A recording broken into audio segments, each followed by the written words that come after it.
మహిళల్లో థైరాయిడ్ సమస్య ఎందుకు ఎక్కువగా ఉంటుంది? థైరాయిడ్ అనేది మన మెడ దగ్గర ఉండే చిన్న గ్రంథి. కానీ ఇది శరీరానికి చాలా పెద్ద పనులు చేస్తుంది. మెటబలిజం, హార్మోన్లు, ఎనర్జీ స్థాయిలను కంట్రోల్ చేస్తుంది.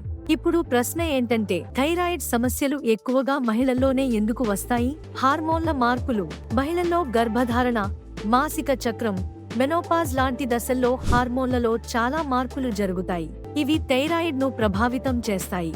ఆటో ఇమ్యూన్ సమస్యలు, మహిళల్లో ఇమ్యూన్ సిస్టమ్ ఎక్కువ సెన్సిటివ్ గా ఉంటుంది. అందుకే హషిమోటో, హైపోథైరాయిడ్ వంటి సమస్యలు ఎక్కువగా వస్తాయి. జీవనశైలి ప్రభావం, స్ట్రెస్, నిద్రలేమి, తప్పుడు ఆహారం కూడా థైరాయిడ్ ను బలహీనపరుస్తాయి. ఇక ఏమి చేయాలి? సమతుల ఆహారం తీసుకోవాలి, రోజూ వ్యాయామం చేయాలి, ఒత్తిడిని తగ్గించుకోవాలి, అవసరమైతే డాక్టర్ను సంప్రదించాలి. థైరాయిడ్ ని నిర్లక్ష్యం చేస్తే జుట్టు రాలడం, బరువు పెరగడం, అలసట, మానసిక ఆందోళన లాంటి సమస్యలు వస్తాయి. కాబట్టి ఆరోగ్యకరమైన జీవనశైలి చాలా ముఖ్యం.